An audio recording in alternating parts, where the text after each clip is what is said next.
Hello everyone, welcome to home science classes. Home science classes में आपका स्वागत है। कैसे हैं आप? आशा करती हूँ अच्छे होंगे, खुश होंगे, मस्त होंगे और पढ़ाई कर रहे होंगे। तो आपको पता है कि हमने बाल विकास कंप्लीट कर लिया है और साथ ही साथ हम टॉपिक वाइज प्रैक्टिस भी कर रहे थे। तो अब जब हमारा पूरा बाल विकास समाप्त हो गया है, तो अब हमारा क्या काम है? हमारा काम है कि सभी टॉपिक को आज कवर अप करें क्वेश्चन के माध्यम से। तो आपको पता ही होगा कि हमने चाहे हेल्थ साइंस हो, सॉरी न्यूट्रिशन साइंस हो, एक्सटेंशन एजुकेशन हो, टेक्सटाइल हो या फिर आपका चाइल्ड डेवलपमेंट हो। चाइल्ड डेवलपमेंट हालाँकि आज हम कंप्लीट कर रहे हैं। तो हम इनके सभी पूरे मिक्स क्वेश्चन लास्ट में करते हैं। तो वही हमें आज चाइल्ड डेवलपमेंट में भी करना है। तो पेन और नोटबुक साथ में लेकर बैठिएगा।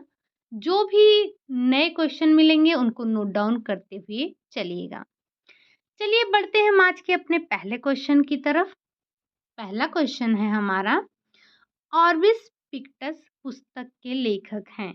ये जो ऑर्बिस पिक्टस है, ये किसके द्वारा लिखी गई पुस्तक है? अगर आपने चाइल्ड डेवलपमेंट की पहली क्लास ली होगी, तो इसके बारे में वहाँ पर आपको देखने को मिलेगा। क्या इसके लेखक फ्रायड महोदय हैं, कमेनियस हैं, हरलॉक हैं या फिर इनमें से कोई नहीं? तो जो ऑर्बिस पिक्टस है, ऑर्बिस ऑर्बिस पिक्टस पुस्तक के लेखक कमेनियस हैं।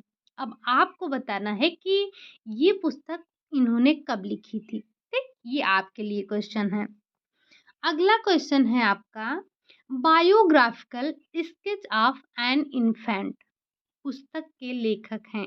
मतलब ये जो biographical sketch of an infant पुस्तक लिखी गई है, ये किसके द्वारा लिखी गई है?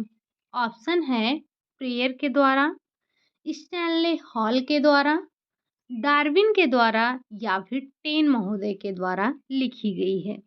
यहाँ पर आपको पुस्तकों के नाम कई मिलेंगे, तो एक जगह आप इसे नोट डाउन कर लीजिएगा।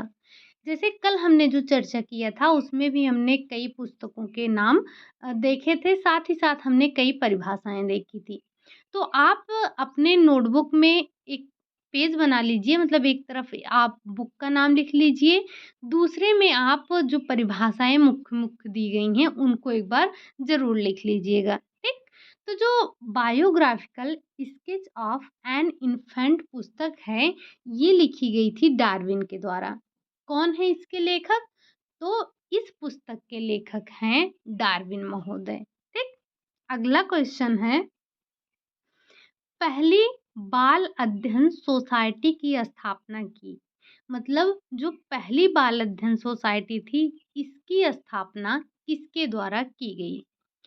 क्या स्टैनले हॉल के द्वारा की गई? क्या डार्विन के द्वारा की गई? टेन के द्वारा किया गया या फिर वाटसन महोदय के द्वारा किया गया? तो जो पहली बाल अध्ययन सोसाइटी थी, उसकी स्थापना की गई थी स्टैनले हॉल के द्वारा। किसके द्वारा? स्टैनले हॉल के द्वारा। आप एक परिभाषा पढ़ते आए हैं, वातावरण से रिलेटेड है, जो कि वाटसन महोदय के द्वारा दिया गया है। अगर आपको वो परिभाषा याद आ रही हो, तो एक बार कमेंट बॉक्स में ज़रूर छापिएगा। ठीक? अगला क्वेश्चन आ जाता है आपका, प्राणी को जो कुछ भी बनना होता है 4 से 5 साल में बन जाता है। यानी कि जो जब बच्चा 4 से 5 साल की अवस्था में होता है या जब 4 से 5 वर्ष की उम्र का होता है, तब तक उसे जो कुछ भी बनना होता है वो बन जाता है। ये कथन किसका है? ऐसा किसका मानना है? क्या जेम्स ड्रेवर ऐसा कहते हैं? क्या फ्रायड महोदय ऐसा कहते हैं? क्या वाटसन का ऐसा कहना है या फिर हरलॉक का ऐसा मानना है? तो प्राणी को जो कुछ भी बनना होता है वो 4 से 5 वर्ष की अवस्था तक बन जाता है, ऐसा कथन है फ्रायड महोदय का।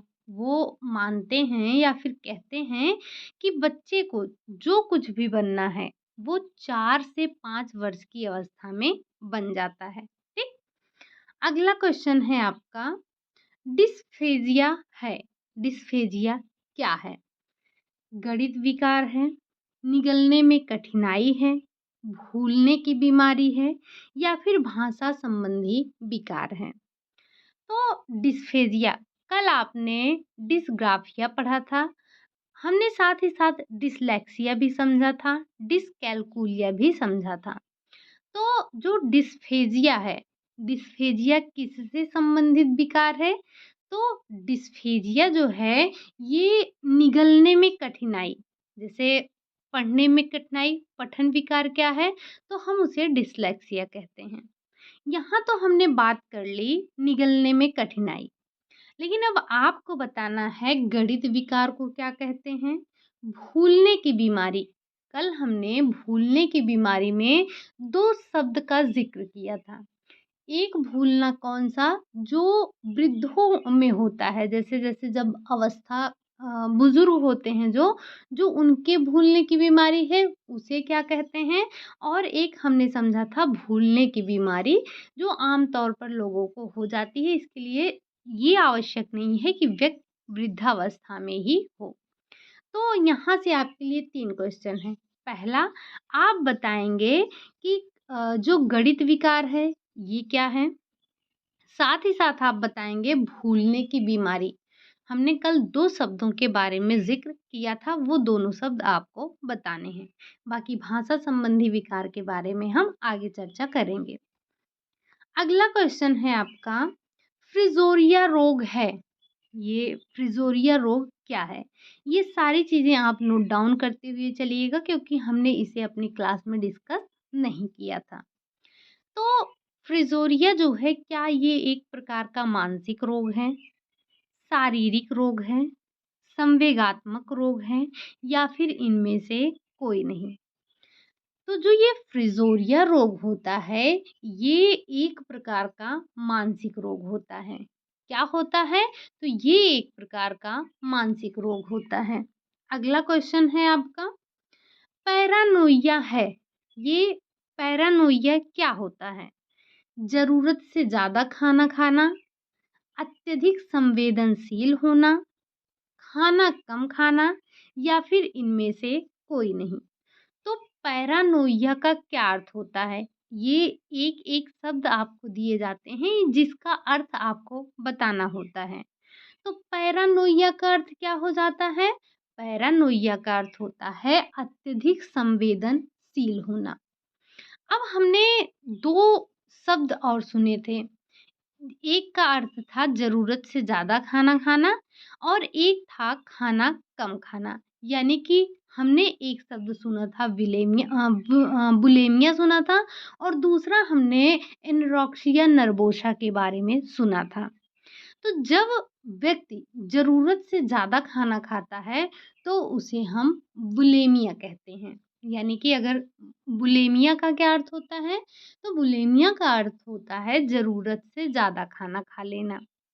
वहीं अगर हम बात करें खाना कम खाना, तो जो एनोरेक्सिया नर्वोसा है, इसमें व्यक्ति खाना कम खाता है। ये दोनों ही प्रकार के रोग आपको ज़्यादातर किसमें देखने को मिलेंगे? किशोरियों में, यानी कि लड़कियों के अंदर आपको ये दोनों रोग ज़्यादा देखने को मिलता है। जिसमें जो किशोरी है वो अपने आप को एक फिट रखने के लिए क्या करती है, वो ये कभी बुलिमिया की शिकार होती है तो कभी एनोरेक्सिया नर्वोसा की, ठीक? तो पैरानोइया यहाँ पर एक नया शब्द मिला आपको, क्या था? वो है अत्यधिक संवेदनशील। और बुलिमिया का अर्थ ज़रूरत से ज़्यादा खाना और एनोरेक्सिया नर्वोसा का अर्थ होता है कि खाना ही कम खाना, ठीक? अगला क्वेश्चन है आपका, language and thought of the child. ये पुस्तक किसकी है? Language and thought of the child पुस्तक के लेखक कौन हैं? क्या वो डार्विन हैं? क्या वो स्टैनले हॉल हैं? क्या वो पियाजे हैं या फिर टेन महोदय हैं? तो जो language and thought of the child है, इस पुस्तक के लेखक पियाजे हैं। अब एक बार बताइएगा, जो पियाजे ने संज्ञानात्मक विकास की जो अवस्थाएं बताई थी, वो 4 थी। ज़रा एक बार चारों के नाम बता दीजिएगा, साथ में उनकी जो उम्र है वो भी बता दीजिएगा, ठीक? अगला क्वेश्चन है आपका, गर्भावस्था की अवस्थाएँ हैं। गर्भावस्था की कौन-कौन सी अवस्थाएँ हैं? डिंबावस्था, भ्रूणावस्था, गर्भस्थ शिशु की अवस्था, उपरोक्त सभी। तो गर्भावस्था की जो अवस्था है, ये तीनों ही गर्भावस्था की अवस्था है। सबसे पहले क्या आता है? डिंबावस्था आता है, दूसरा आता है भ्रूणावस्था, तीसरा आता है गर्भस्थ शिशु की अवस्था। अब ये तो हमने देख लिया कि जो गर्भावस्था है वो 3 अवस्थाओं में विभक्त होता है। ज़रा इनका टाइम पीरियड आप बता दीजिएगा हमें कि डिंबावस्था कब से कब तक माना जाता है, भ्रूणावस्था कब से कब तक माना जाता है और गर्भावस्था यानी कि गर्भस्थ शिशु की अवस्था कब से कब तक माना जाता है, ठीक? तो यहाँ से भी आपके लिए 3 क्वेश्चन तैयार हैं। अगला क्वेश्चन है, थॉर्नडाइक के अनुसार बुद्धि के प्रकार हैं। थॉर्नडाइक ने बुद्धि के प्रकार भी बताए थे, तो उन्होंने कितने बुद्धि के प्रकार बताए थे? उन्होंने 3 बुद्धि के प्रकार बताए थे। क्या उसमें से मूर्त बुद्धि था, अमूर्त बुद्धि था, सामाजिक बुद्धि था या फिर उपरोक्त सभी? तो आपको पता है कि जो थॉर्नडाइक ने बुद्धि के प्रकार बताए थे, वो इन तीनों का ही ज़िक्र किया था। कौन-कौन सा? मूर्त, अमूर्त और सामाजिक। उन्होंने 3 प्रकार की बुद्धि बताई थी। किसने? थॉर्नडाइक महोदय ने। अब यहाँ पर अगर बुद्धि के सिद्धांत मतलब बुद्धि के प्रकार हो गए, ज़रा आप बताइएगा कि एक कारक बुद्धि, द्विकारक बुद्धि, तत्व जो कारक सिद्धांत है, ये किसके-किसके द्वारा दिया गया था? बाकी जो-जो आपको याद आ जाए, उनका भी नाम नीचे छाप दीजिएगा, ठीक? अगला क्वेश्चन है, स्पीयरमैन के अनुसार तर्क करने की क्षमता और समस्या समाधान करने की क्षमता डॉट कहलाती है। ज़रा हम इसे पढ़ने इस क्वेश्चन को सॉल्व करने से पहले ये समझ लेते हैं कि स्पीयरमैन ने बुद्धि का कौन-सा सिद्धांत दिया था? तो उन्होंने बुद्धि के 2 सिद्धांत दिए थे। द्विकारक का सिद्धांत किसने दिया था? तो द्विकारक का सिद्धांत दिया था स्पीयरमैन ने। उसमें उन्होंने कहा कि स्पीयरमैन के अनुसार जो तर्क करने की क्षमता है और जो समस्या समाधान करने की क्षमता है, वो कहलाती है, ए कारक कहलाता है, बी कारक कहलाता है, जी कारक कहलाता है या फिर जेड कारक कहलाता है। तो आपको पता है कि ए, बी और जेड इन तीनों का ज़िक्र तो उन्होंने किया ही नहीं था। स्पीयरमैन ने जो द्विकारक सिद्धांत दिया था, उसमें उन्होंने 2 बातों का ज़िक्र किया था। उन्होंने बताया एक एस फैक्टर होता है और एक जी फैक्टर होता है। जी जो जनरल होता है, एस जो स्पेसिफिक होता है, ठीक? तो स्पीयरमैन के अनुसार जो तर्क करने और समस्या समाधान करने की जो इन्होंने जो बताया क्षमता है, उसे क्या कहते हैं? उसे हम जी कारक कहते हैं। क्या कहते हैं? तो उसे हम जी कारक कहते हैं। अगला क्वेश्चन है, क्वेश्चन के अकॉर्डिंग देखिएगा ए, बी और जेड जैसे कारक का ज़िक्र उन्होंने किया ही नहीं था, ठीक? अगला क्वेश्चन है आपका, बाल विकास आंदोलन का जनक माना जाता है किसे? हरलॉक को माना जाता है, स्टैनले हॉल को माना जाता है, टेन को माना जाता है या फिर प्लेटो को माना जाता है। तो जो बाल विकास आंदोलन के जनक माने जाते हैं, वो माने जाते हैं स्टैनले हॉल। इन्होंने ही बच्चों के ये जो बाल अध्ययन है, इस पर सबसे पहले जोर दिया था। बाल विकास आंदोलन का जनक भी स्टैनले हॉल को ही माना जाता है। अगला क्वेश्चन है आपका, इन्फेंसी ऑफ ह्यूमन ग्रोथ एक पुस्तक है, दूसरी है and guidance of mental growth. ये यहाँ पर 2 पुस्तक दिया गया है और ये दोनों पुस्तक ही एक लेखक के द्वारा लिखा गया है, तो इसीलिए इसे 2 बार ना लिखकर एक ही बार लिख दिया गया है कि ये लेकिन अलग-अलग पुस्तक हैं, इस बात को ध्यान रखिएगा। पहली पुस्तक है इन्फेंसी ऑफ ह्यूमन ग्रोथ और दूसरी जो पुस्तक है उसका नाम है गाइडेंस ऑफ मेंटल ग्रोथ। इन दोनों पुस्तकों के लेखक कौन हैं? क्या वो पियाजे हैं? क्या वो गैसल हैं? प्लेटो हैं या फिर हरलॉक हैं? तो जो ये दोनों पुस्तक लिखा गया वो गैसल महोदय के द्वारा लिखा गया। किसके द्वारा? गैसल महोदय के द्वारा लिखा गया। इसे नोट डाउन ज़रूर कर लीजिएगा, शायद से ये हमने अपनी क्लास में नहीं देखा था, ठीक? तो मैं आपसे बार-बार ये बोल रही हूँ, ये जो पुस्तक के नाम हैं और ये जो आपकी परिभाषाएँ दी गई हैं, इन्हें एक बार आप जो लोग पीडीएफ ले रहे हैं उनकी बात भी अलग है, लेकिन आपसे भी मेरी रिक्वेस्ट है कि आप लोग एक बार अपने हाथ से ज़रूर लिख लिया कीजिए, ठीक? जैसे कुछ पॉइंट होते हैं तो उन पॉइंट को आपको नोट करना ज़्यादा ज़रूरी होता है। ये जो आपको पुस्तक देखने को मिल रहे हैं, ये सिर्फ़ आपके सब्जेक्ट के लिए ही नहीं, आप अगर प्रीवियस ईयर उठाकर देखेंगे, ये बिहार वगैरह में जो एग्ज़ाम होते हैं, जो उसमें जनरल पेपर होता है, वहाँ पर भी ये क्वेश्चन आपसे पूछे जाते हैं, ठीक? तो जो ये पियाजे हो गए, वाइगोत्स्की हो गए और आपके हो गए थॉर्नडाइक हो गए, ये इनसे रिलेटेड क्वेश्चन आपको जनरल पेपर में भी देखने को मिलेगा। तो इन्हें आप नोट डाउन करते हुए चलिए, आपके लिए ही फ़ायदेमंद होगा, ठीक? तो ये दोनों ही पुस्तक लिखी थी गैसल ने। अगला क्वेश्चन है आपका, मस्तिष्काधोमुखी विकास में विकास क्रम होता है। मस्तिष्काधोमुखी जो विकास है, ये इसमें विकास क्रम किधर से होता है? क्या सिर से पैर की ओर होता है? पैर से सिर की ओर होता है? धड़ से सिर की ओर होता है या फिर इनमें से कोई नहीं?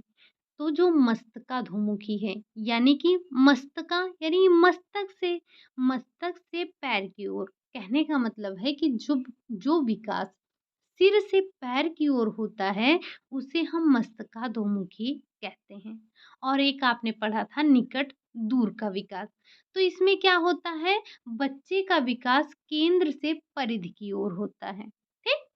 अगला क्वेश्चन है आपका, तुम मुझे एक नवजात शिशु दे दो, मैं उसे जैसा चाहूँ वैसा बना सकता हूँ। ये कथन किसका है? ये बहुत ही प्रसिद्ध कथन है। इसको आप कहीं भी देखेंगे तो ये आपसे पूछा जाता है और ये आपके लिए काफ़ी इम्पोर्टेंट है। तो जो ये कथन किसका है? वाटसन का है, हरलॉक का है, वुडवर्थ का है या फिर क्रो का है?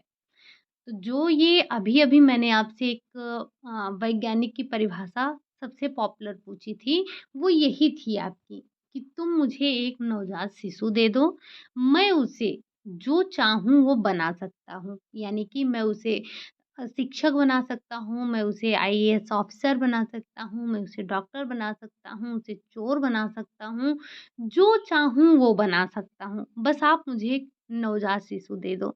कहने का मतलब ये वातावरण से इतना ज़्यादा प्रभावित थे, इन्होंने ये वातावरण से प्रभावित होने के कारण ही इन्होंने ये जो परिभाषा दी है, ये कथन दिया है, ठीक? तो वो हैं वाटसन महोदय। इनका मानना है कि आप मुझे एक नवजात शिशु दे दीजिए, मैं उसे जैसा चाहूँ वैसा, जो चाहूँ वो बना सकता हूँ, ठीक? अगला क्वेश्चन है आपका, व्यवहारवाद के संस्थापक हैं। व्यवहारवाद के संस्थापक कौन माने जाते हैं?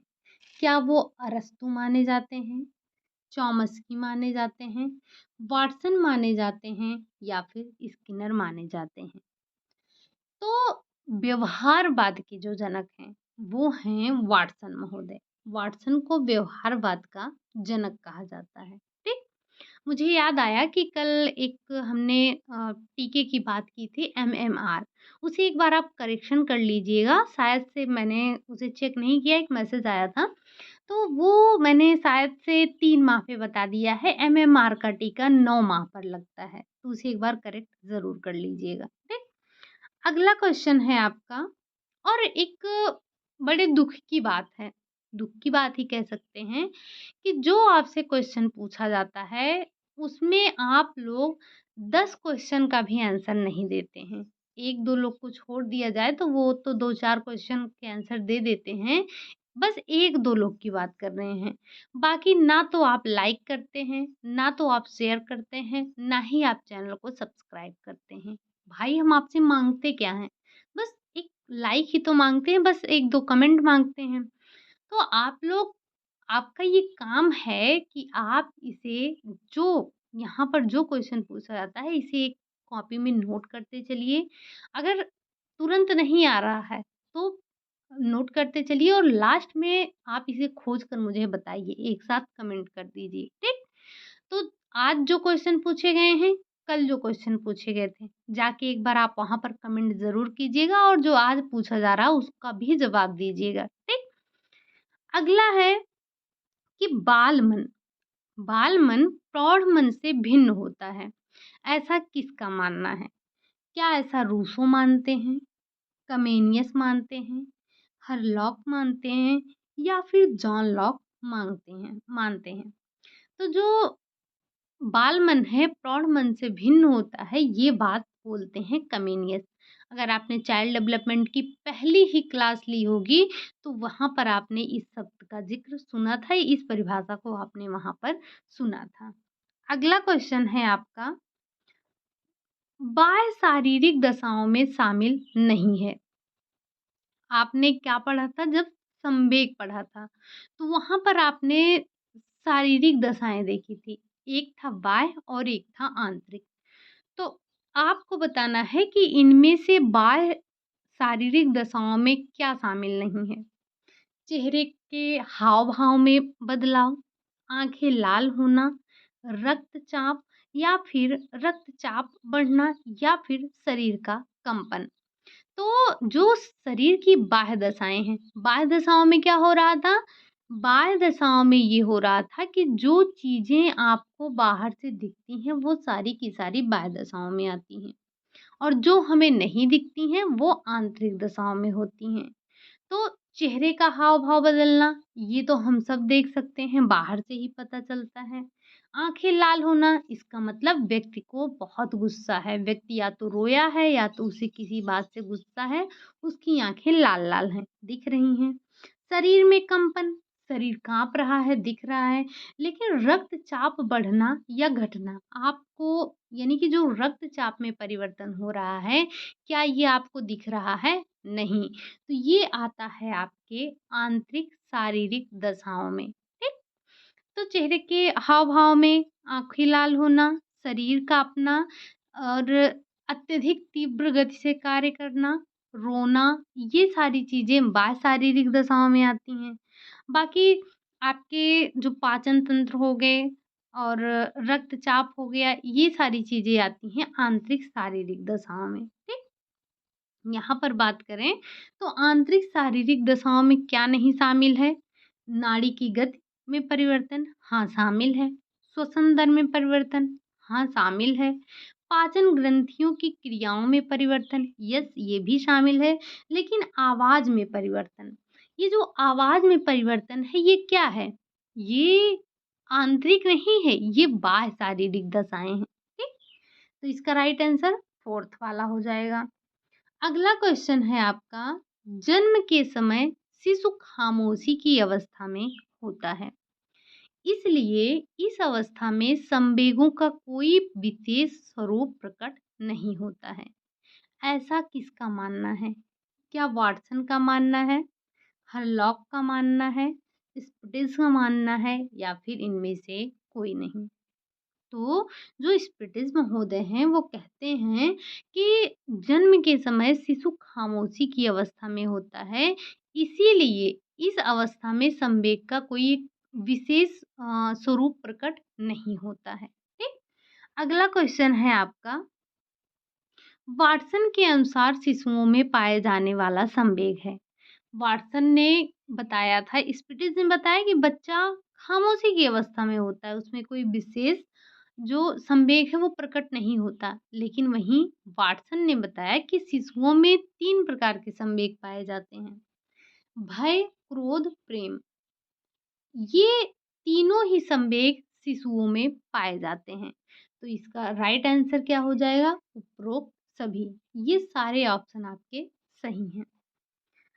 अगला क्वेश्चन है आपका, बच्चों के भाषा दोष में शामिल नहीं है। बच्चों के भाषा दोष में क्या शामिल नहीं है? अस्पष्ट उच्चारण करना, तुतलाना, हकलाना, बबलाना। तो इनमें से बच्चे के भाषा दोष में क्या नहीं शामिल है? हमने पढ़ा था अस्पष्ट उच्चारण ये भाषा दोष है, तुतलाना भाषा दोष है, हकलाना भाषा दोष है, लेकिन जो बबलाना है, बबलाना प्री स्पीच है। हमने पढ़ा था ना, एक वास्तविक भाषा होती है और एक प्री स्पीच यानी कि बोलने की पहले की अवस्था जो होती है। तो उसमें हमने 4 बातें पढ़ी थी। एक तो आपका है बबलाना, बाकी जो 3 बच रहे हैं, उन्हें आप कमेंट बॉक्स में छाप दीजिएगा, ठीक? अगला क्वेश्चन है आपका, किस मनोवैज्ञानिक का मानना है कि कोई भी बालक सामाजिक पैदा नहीं होता है? ऐसा ग्रीन का मानना है, हरलॉक का मानना है, जॉनसन का मानना है या फिर गिलिन का मानना है? तो कोई भी बालक सामाजिक पैदा नहीं होता है। वो जब जन्म लेता है तो मात्र एक जैविक प्राणी होता है। तो सामाजिक पैदा नहीं होता है, ऐसा कहा था हरलॉक महोदय ने। हरलॉक ने क्या कहा? हरलॉक ने कहा कि कोई भी बच्चा या कोई भी बालक सामाजिक पैदा नहीं होता है। अगला क्वेश्चन है आपका, सामाजिक बुद्धि से तात्पर्य व्यक्ति की समाज में समायोजन क्षमता से है। यह कथन है सत्य, असत्य, आंशिक रूप से सत्य, संबंधित नहीं। यहाँ तो हम ये बोल देंगे कि इसमें जो पहला ऑप्शन है आपका सत्य, ये तो है। लेकिन आपके लिए है क्या यहाँ पर क्वेश्चन? ये जो सामाजिक बुद्धि है, ये बताया किसने था? थॉर्नडाइक ने। थॉर्नडाइक ने बताया था कि बुद्धि 3 प्रकार की होती है, जिसमें एक सामाजिक बुद्धि की भी बात की गई थी। इसमें वही जो राजनीतिक वगैरह होते हैं, वो लोग आते हैं, सामाजिक होते हैं, ठीक? लेकिन आपको बताना है बची जो 2 बुद्धियाँ हैं, वो और कौन-कौन सी थी? हालाँकि अगर आपने ध्यान दिया होगा, तो हमने इस तीनों बुद्धियों की बात पहले कर ली है, ठीक? अगला क्वेश्चन आ जाता है आपका, व्यक्तित्व जन्मजात और अर्जित प्रवृत्तियों का योग है। जो व्यक्तित्व है, ये जन्मजात और अर्जित प्रवृत्तियों का योग है, ऐसा किसका मानना है? आलपोर्ट का, मन का, वैलेंटीन का या फिर इनमें से कोई नहीं? तो जो ये वैलेंटीन महोदय थे, इनका मानना था कि जो व्यक्तित्व है, व्यक्तित्व जन्मजात और अर्जित प्रवृत्तियों का योग होता है, ठीक? अगला क्वेश्चन है, व्यक्तियों के विचारों और भावों के आधार पर जुंग ने व्यक्तित्व का वर्गीकरण किया है। कहने का मतलब आपसे ये पूछा जा रहा है कि व्यक्तित्व का वर्गीकरण जुंग के द्वारा कितना प्रकार किया गया? क्या वो अंतर्मुखी है, बहिर्मुखी है, उभयमुखी है या फिर उपरोक्त सभी? तो जो जुंग महोदय ने व्यक्तित्व का प्रकार बताया, वो ये तीनों ही बताया। अंतर्मुखी, बहिर्मुखी, उभयमुखी। ये तीनों ही प्रकार के जो व्यक्ति होते हैं, ये इन्होंने व्यक्तित्व के आधार पर इन तीनों व्यक्तियों को वर्गीकरण किया था। ठीक? अगला क्वेश्चन है आपका, किशोरावस्था जीवन का वह काल है जहाँ से किसी अपरिपक्व व्यक्ति का शारीरिक व मानसिक विकास चरम सीमा की ओर बढ़ता है। यह कथन है किसका?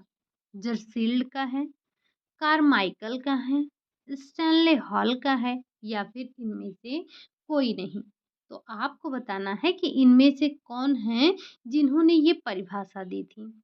तो जो कारमाइकल महोदय हैं, इन्होंने कहा कि किशोरावस्था जीवन का वह काल होता है जहाँ से किसी अपरिपक्व व्यक्ति का शारीरिक व मानसिक विकास चरम सीमा की ओर बढ़ता है। ठीक, परिभाषा थोड़ा ध्यान रखिएगा। अगला क्वेश्चन है, इनमें से किस मनोवैज्ञानिक ने सर्वप्रथम बुद्धि संबंधित परीक्षण का निर्माण किया था? किसने किया था? क्या वो बिने हैं? क्या वो वाटसन हैं? मैकडूगल हैं या फिर इनमें से कोई नहीं? तो आपको पता है कि जो बुद्धि परीक्षण की हमने बात की थी, हमने ये क्लास लिया था, बात की थी हमने बुद्धि परीक्षण के बारे में, तो सबसे पहले किसने निर्माण किया? तो सबसे पहले बुद्धि परीक्षण का निर्माण करने वाले व्यक्ति बिने थे, अल्फ्रेड बिने थे, ठीक? अगला क्वेश्चन है आपका, शैशवावस्था के दौरान भावनात्मक, एक मिनट हम थोड़ा पिछले क्वेश्चन पर चलते हैं। ये तो हमने बात की कि किसने बुद्धि परीक्षण से संबंधित बात किया था या निर्माण किया था। वाटसन की आपने परिभाषा सुन ली। ज़रा एक बार बताइएगा ये मैकडूगल किससे संबंधित है या मैकडूगल का नाम आपने किसमें सुना था? ठीक? अगला क्वेश्चन है आपका, या फिर यूँ बोलें कि इन्होंने संवेग दिया था। ज़रा मुझे ये बताइएगा कि मैकडूगल के अनुसार संवेग कितने प्रकार के होते हैं? ठीक? अगला क्वेश्चन है आपका, शैशवावस्था के दौरान भावनात्मक विकास का मील का पत्थर निम्नलिखित में से कौन-सा है? कौन-सा मील का पत्थर साबित होता है? पहला है पृथक्करण चिंता, सामाजिक मुस्कान, विचित्र चिंता या फिर उपरोक्त सभी। तो इसका राइट आंसर होगा उपरोक्त सभी। तो शैशवावस्था के दौरान भावनात्मक विकास में मील का पत्थर ये तीनों ही शामिल हैं। ठीक? अगला क्वेश्चन है आपका, पेरेंटिंग का प्रकार जिसे सर्वाधिक आइडियल समझा जाता है वह है। वैसे हमने पहले ही आपसे बात किया था, पहले ही कहा था जब हमने पेरेंटिंग स्टाइल की बात की थी, तभी मैंने आपको बोला था कि आप एक बार बताइएगा कि आपके हिसाब से कौन-सा सबसे अच्छा होता है। चलिए यहाँ हम देख लेते हैं क्या-क्या है। अथॉरिटेरियन, दूसरा है अथॉरिटेटिव, तीसरा है परमिसिव और चौथा है इनमें से कोई नहीं। तो हमने बात की थी सबसे अच्छे पेरेंटिंग स्टाइल की, जिसमें माँ-बाप अपने बच्चे को समझते हैं और वो उनसे मतलब ना उन्हें बहुत ज़्यादा रोक-टोक करते हैं और ना ही बिल्कुल उन्हें छोड़ देते हैं। तो वो पेरेंटिंग स्टाइल सबसे अच्छी होती है जिसे कहते हैं अथॉरिटेटिव, ठीक? एक हमने सुना था, सत्तावादी सुना था। अति जो शासन लगाते हैं उनके बारे में सुना था। एक जो बिल्कुल भी अपने बच्चों को नज़रअंदाज करते हैं हमने उनके बारे में सुना था। तो ये तमाम प्रकार के हमने पेरेंटिंग स्टाइल देखी थी। अगर आपने नहीं देखी है तो लास्ट क्लास जो टीकाकरण का हुआ है उसमें हमने ज़िक्र किया है, एक बार जाकर ज़रूर देखिएगा। ठीक? अगला क्वेश्चन है आपका, इड, ईगो और सुपर ईगो हिस्सा है, किसका हिस्सा है? क्या ये मोटर विकास का हिस्सा है? क्या ये सामाजिक विकास का हिस्सा है? क्या ये व्यक्तित्व विकास का हिस्सा है या फिर इनमें से कोई नहीं? तो ये जो इड, ईगो और सुपर ईगो है, ये तो है व्यक्तित्व विकास की हिस्सा है, व्यक्तित्व विकास का हिस्सा है। लेकिन आपको बताना है कि ये किसके द्वारा दिया गया था या किसने इड, ईगो और सुपर ईगो की चर्चा की है अपने किस सिद्धांत में, ठीक? अगला क्वेश्चन है आपका, विकास के अध्ययन का प्रमुख उद्देश्य क्या है? विकास के अध्ययन का प्रमुख उद्देश्य क्या है? उन परिवर्तनों का अध्ययन जो सार्वभौमिक प्रतीत होते हैं, व्यक्तिक विभिन्नताओं को समझना, पर्यावरण के प्रभाव का अध्ययन या फिर उपरोक्त सभी। तो विकास के अध्ययन का जो प्रमुख उद्देश्य है ये सारे ही हैं। ठीक? यहाँ पर आपका राइट आंसर हो जाएगा उपरोक्त सभी, यानी कि उन परिवर्तनों का अध्ययन जो सार्वभौमिक प्रतीत हों, व्यक्तिक विभिन्नताओं को समझना, पर्यावरण के प्रभाव का भी अध्ययन करना। ठीक? अगला क्वेश्चन है आपका, ICMR, ICMR के अनुसार जन्म के समय छोटे बच्चों को निम्नलिखित में से कौन-सा टीका दिया जाना चाहिए? क्या वो है BCG? क्या है वो OPV? खसरे का टीका? उपरोक्त सभी। तो जब एक नवजात शिशु जन्म लेता है तब उसे ये सारे टीके दिए जाने चाहिए। कौन-कौन सा? बीसीजी, इसका फुल फॉर्म आप कमेंट कर दीजिएगा। खसरे का टीका, ओपीवी वैक्सीन यानी कि ओपीवी जो ओरल पोलियो वैक्सीन है वो वो भी दिया जाना चाहिए, ठीक? तो ये सारे टीके बच्चे को दिए जाते हैं।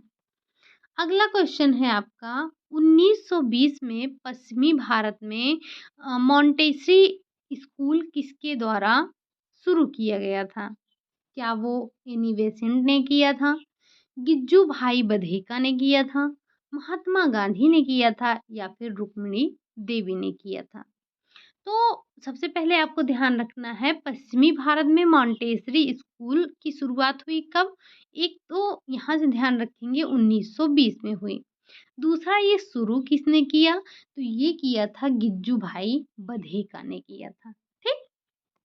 अगला क्वेश्चन है आपका वह पालन पोषण की शैली जो माता पिता द्वारा संचालित होती है और सख्त नियम और विनियम निर्धारित करती है उसे कहते हैं। कौन सी पेरेंटिंग स्टाइल उसे हम कहेंगे? क्या वो अनुज्ञात्मकता है, आधिकारिकता है, उपेक्षा है या फिर सत्तावादी है? तो यहाँ पर क्या हो रहा है? माता-पिता के द्वारा संचालित किया जा रहा है, सख्त नियम और विनियम है। तो यहाँ पर बात एक प्रकार से सत्तात्मकता की जा रही है, यानी कि सत्तावादी पेरेंटिंग स्टाइल है ये, ठीक? अगला क्वेश्चन है मनोविज्ञान का गेस्टाल्ट स्कूल किसके द्वारा प्रतिपादित किया गया था? मनोविज्ञान का गेस्टाल्ट स्कूल किसके द्वारा प्रतिपादित किया गया? क्या हर्बर्ट के द्वारा किया गया, वर्दिमर के द्वारा किया गया, जुंग के द्वारा किया गया या फिर गैने के द्वारा किया गया? तो जो मनोविज्ञान का गेस्टाल्ट स्कूल है उसका प्रतिपादन मैक्स वर्दिमर के द्वारा किया गया है। किसके? वर्दिमर के द्वारा। अगला क्वेश्चन है किशोरावस्था की विशेषताएं निम्न हैं, मतलब इनमें से कौन सी किशोरावस्था की विशेषताएं हैं आपको बताना है। ये संवेगात्मक उथल पुथल की अवस्था है। इस अवस्था के दौरान यौन विकास होता है। ये अपनी पहचान खोजने की एक अवस्था है। उपरोक्त सभी। तो आपको पता है कि ये सारे की सारी विशेषताएं किशोरावस्था की ही हैं। किशोरावस्था ही संवेगात्मक उथल पुथल की अवस्था है। इसी अवस्था के दौरान यौन विकास होता है और ये अपनी पहचान खोजने की अवस्था होती है। व्यक्ति इसमें बच्चा अपने पहचान को खोजता है कि मैं हूँ क्या, क्या हूँ मैं, ठीक? तो ये उपरोक्त सभी आपके राइट आंसर हो जाएंगे। अगला क्वेश्चन है आपका यदि कोई बच्चा भोजन को मुंह से बाहर निकाल रहा है, निकालने का इशारा करता है, तो इसका मतलब क्या होता है? अगर कोई बच्चा है, वो भोजन को अपने मुंह से बार-बार निकाल रहा है बाहर, तो इसका क्या अर्थ होता है? भूखा है बच्चा, संतुष्ट है या भूख नहीं है, उठाया जाना चाहता है या फिर गीला और ठंडा है। तो आपको पता है अगर कोई बच्चा है और वो बार-बार अपने मुँह से निकाल रहा है, भोजन को निकाल रहा है, इसका मतलब क्या हुआ कि वो संतुष्ट है, उसे भूख नहीं है, ठीक? अगला क्वेश्चन है आपका, भूलने की अचेतन प्रक्रिया है। भूलने की अचेतन प्रक्रिया क्या है? क्या प्रतिगमन है, समाहीकरण है, दमन है या फिर मानसिक कल्पना है? तो ये जो भूलने की अचेतन प्रक्रिया है ना, इसे हम दमन कहते हैं, ठीक? इसमें क्या होता है कि जो प्रिय चीज़ें होती हैं या जो चीज़ें होती हैं, जो बातें होती हैं, वो अचेतन मन में ढकेल दी जाती हैं, ठीक? क्या होता है इसमें? इसमें दमन में क्या होगा कि जो आपकी या तो वो जो प्रिय चीज़ है या फिर जो ऐसी बातें हैं, जो आपके अचेतन मन में ढकेल दी जाती हैं, ठीक? अगला क्वेश्चन है आपका वृद्धि शरीर में किस प्रकार के परिवर्तनों को दर्शाता है? ये जो वृद्धि है वो शरीर में कैसे परिवर्तन को दर्शा रहा है? गुणात्मक, मात्रात्मक, गुणात्मक व मात्रात्मक इनमें से कोई नहीं। तो जो ये वृद्धि है, वृद्धि और विकास में सबसे पहले डिफरेंस आपने देखा था। तो जो वृद्धि है, ये वृद्धि मात्रात्मक होती है। अगर वहीं हम बात करें विकास की, तो विकास मात्रात्मक व गुणात्मक दोनों होता है। ठीक? अगला क्वेश्चन है आपका, निम्नलिखित में से कौन-सा स्त्री प्रजनन अंगों में नहीं आता है? इसमें से कौन-सा स्त्री प्रजनन अंगों में नहीं आता है? वास डिफरेंस, डिंब ग्रंथियाँ, गर्भाशय, फैलोपियन ट्यूब। तो आपको पता है कि डिंब ग्रंथियाँ, गर्भाशय, फैलोपियन ट्यूब ये तीनों ही स्त्री प्रजनन अंग होते हैं। हमने और भी कुछ स्त्री प्रजनन अंग के बारे में बात किया था। अगर आपको याद हो तो एक बार कमेंट बॉक्स में ज़रूर छाप दीजिएगा कि कौन-सा बच रहा है, ठीक? यहाँ पर जो स्त्री प्रजनन अंग नहीं है वो है वास डिफरेंस। अब ये वास डिफरेंस क्या है? तो ये पुरुष जनन अंग जो होता है उसका भाग होता है ये इसे शुक्रवाहक कहते हैं। ठीक? अगला क्वेश्चन है आपका, बच्चों का विकास निम्न का परिणाम है। किसका परिणाम है? क्या ये सिर्फ सीखने का परिणाम है? सिर्फ परिपक्वता का परिणाम है, सिर्फ व्यक्तिगत भिन्नताओं का परिणाम है या फिर सीखना और परिपक्वता दोनों का ही परिणाम है? तो आपको पता है कि बच्चों का जो विकास होता है, वो सीखना और परिपक्वता दोनों का ही परिणाम होता है। जैसे अगर आप अवस्था नहीं हुई है, आप बच्चे को बिना अवस्था के उसको कुछ सिखा रहे हैं। कहने का मतलब जैसे एक छोटा-सा बच्चा है, आप वो अभी है 6 महीने 7 महीने का है, ठीक? 5-6 महीने का है। अगर आप उसे सीढ़ी चढ़ना सिखाएँगे, तो क्या वो सीख जाएगा? अरे भाई, सीढ़ी चढ़ने के लिए उसकी परिपक्वता आनी ज़रूरी है, तभी वो सीढ़ी चढ़ पाएगा। या कोई भी बच्चा है अगर 10-12 साल का भी हो गया है, अगर आपने उसे कभी सीढ़ियाँ चढ़ना ही नहीं सिखाया तो क्या वो चढ़ लेगा? नहीं। तो जो बच्चों का विकास होता है या बच्चों का जो विकास है वो सीखने और परिपक्वता इन दोनों का ही परिणाम होता है, किसी एक का नहीं। ठीक? ये दोनों जब तक नहीं होंगे बच्चे का विकास अच्छे से नहीं होगा। ज़रूरी है बच्चे को सिखाया जाए और उसमें परिपक्वता आने पर, ठीक? अगला क्वेश्चन है, डॉट डॉट छोटा समूह चर्चाओं का एक प्रकार है, जो किसी सीमा के बिना विचारों के मुक्त परिचय को प्रोत्साहित करने के लिए बनाया गया है। तो क्या बजट सत्र है छोटा समूह चर्चाओं का एक प्रकार है? मस्तिष्क मंथन छोटा समूह चर्चाओं का प्रकार है? सेमिनार या फिर सम्मेलन? तो आपको पता है कि जो ये मस्तिष्क मंथन है, मस्तिष्क मंथन छोटा समूह चर्चाओं का एक प्रकार है, जो किसी सीमा के बिना विचारों के मुक्त परिचय को प्रोत्साहित करने के लिए बनाया गया है। ठीक? अगला क्वेश्चन है आपका, डॉट डॉट डॉट एक बच्चे का शारीरिक, भावनात्मक और बौद्धिक क्षमता को विकसित करता है। क्या? ऐसा क्या है जो बच्चे का शारीरिक, भावनात्मक और बौद्धिक क्षमता का विकास करता है? क्या वो खेलना है, खाना है, चिल्लाना है या फिर अनुपूरक लेना है? तो हमें पता है कि ये जो खेलना है, खेल खेलना है एक बच्चे का शारीरिक, भावनात्मक और बौद्धिक क्षमताओं का विकास करता है।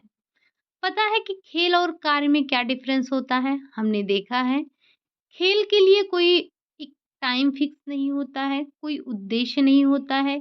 खेल को हम मनोरंजन के लिए खेलते हैं, जब तक हमारी इच्छा होती है, तब तक खेलते हैं, जब हमारी इच्छा होती है, तब खेलते हैं।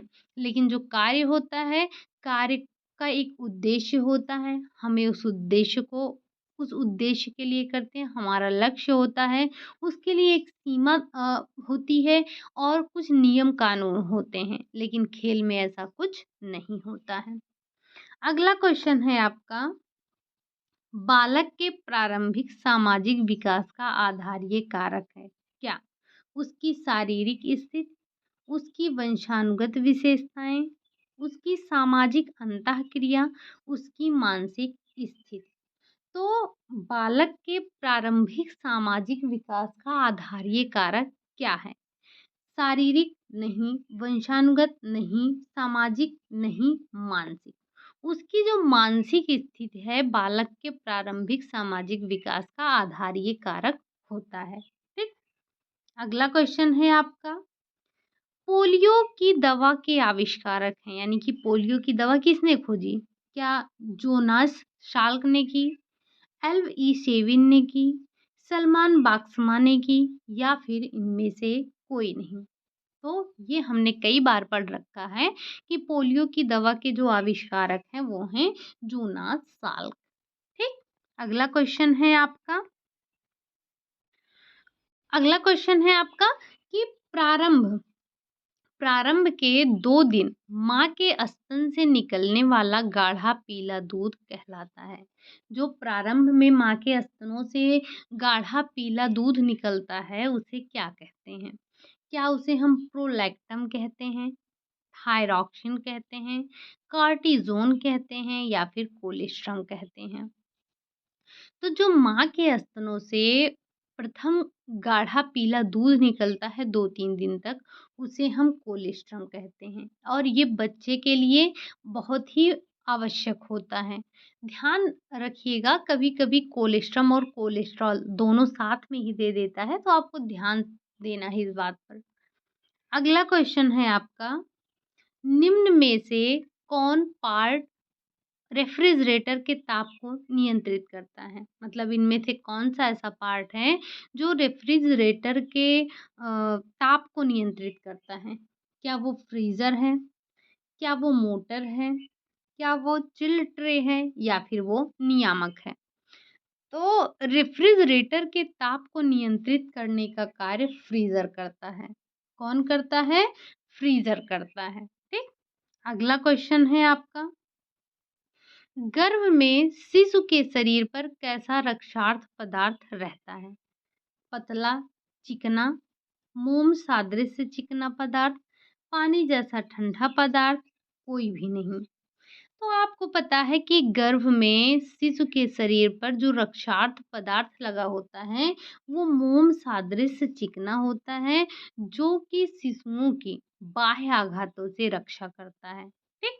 अगला क्वेश्चन है आपका और आज का लास्ट क्वेश्चन है, गर्भधारण करने का निश्चित पता चलता है? कैसे पता चलेगा कि एक स्त्री जो है वो गर्भवती है? उल्टी होना, पेट का बढ़ना, मूत्र में हार्मोन का निकलना, रक्तचाप बढ़ना।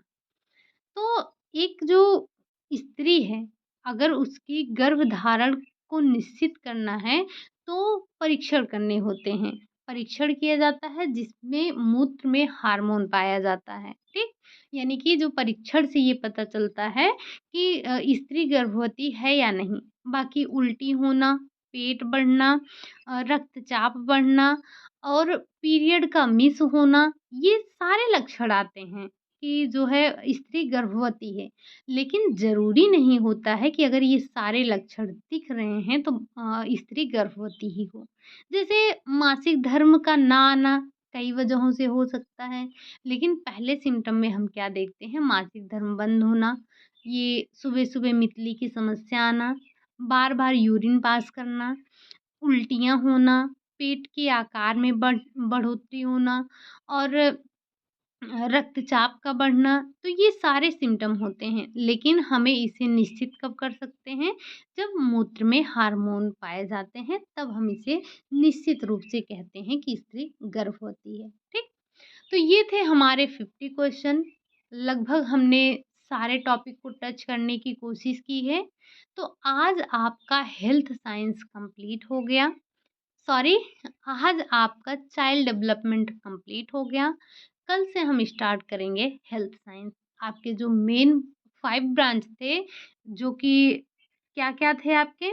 जिसमें आपका आ रहा था, सबसे पहले एक्सटेंशन एजुकेशन देखा हमने, होम मैनेजमेंट देखा, न्यूट्रिशन साइंस देखा, टेक्सटाइल देखा और लास्ट में हमने सीडी देखा।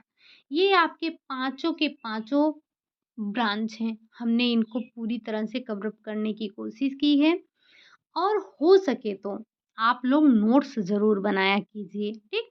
अगर अभी तक आप में से कोई ऐसा होगा तो जो नोट्स बना रहा होगा तो देखिएगा कि उसकी 5 नोटबुक हो गई होंगी अच्छी खासी।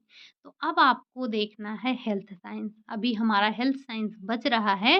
बाकी जो हमने एक डिज़ीज़ की क्लास ली थी वो आपके लिए काफ़ी इम्पोर्टेंट है। वहाँ से काफ़ी क्वेश्चन आपको देखने को मिलेंगे, तो वो क्लास आप ज़रूर ले लीजिएगा। टेलीग्राम पर मैंने उसका लिंक दे दिया है। आप में से जिन्होंने भी टेलीग्राम जॉइन नहीं किया है, तो प्लीज़ आप लोग टेलीग्राम जॉइन कर लीजिए। रात 9 बजे वहाँ पर क्विज़ होती है, जिसे आप सॉल्व कर सकते हैं आसानी से, ठीक? तो बस आज के लिए हम यहीं इतना रखेंगे। क्लास आपको कैसी लगी? पूरी के पूरे चाइल्ड डेवलपमेंट की, मैं आज की क्लास की बात नहीं कर रही हूँ। पूरा का पूरा चाइल्ड डेवलपमेंट आपको कैसा लगा? एक बार कमेंट करके ज़रूर बताइएगा। और फिर से आपसे रिक्वेस्ट कर रही हूँ कि जो क्वेश्चन आपसे पूछे गए हैं, उनका आंसर ज़रूर दीजिए। अगर आप पूरा आंसर नहीं देंगे, तो आप पूरे टॉपिक को नहीं कवर कर पाएँगे। ऐसा नहीं है कि मैंने 50 क्वेश्चन करवा दिया। अब इस 50 में देखेंगे आप तो हर क्वेश्चन में मैंने 2-3 चीज़ों को बताने की पूरी-पूरी कोशिश की है। साथ ही साथ मैंने ऐसे ही क्वेश्चन पूछे हैं जो मैंने आपको करवाए हैं। जो मैंने नहीं करवाए हैं, मैंने वो क्वेश्चन आपसे नहीं पूछे हैं, बता दिया है आपको। जो भी क्वेश्चन आपसे पूछा गया है, कोशिश कीजिए कि आप उसका आंसर ज़रूर दिया कीजिए। नहीं आता है तो अपनी नोटबुक में नोट करते चलिए, बाद में उसे ज़रूर देख लिया कीजिए। और हो सके अगर मन करे, उँगलियों को तकलीफ़ ना हो, तो आकर एक बार कमेंट बॉक्स में भी बता दिया कीजिए, ठीक? चलिए फिर, अगर सारी चीज़ें आपको समझ में आ गई है तो एक बार लाइक कर दीजिएगा, चैनल को सब्सक्राइब भी कर लीजिएगा, साथ ही साथ कमेंट भी कर दीजिएगा कि क्लास आपको सारी चाइल्ड डेवलपमेंट की कैसी लगी, ठीक?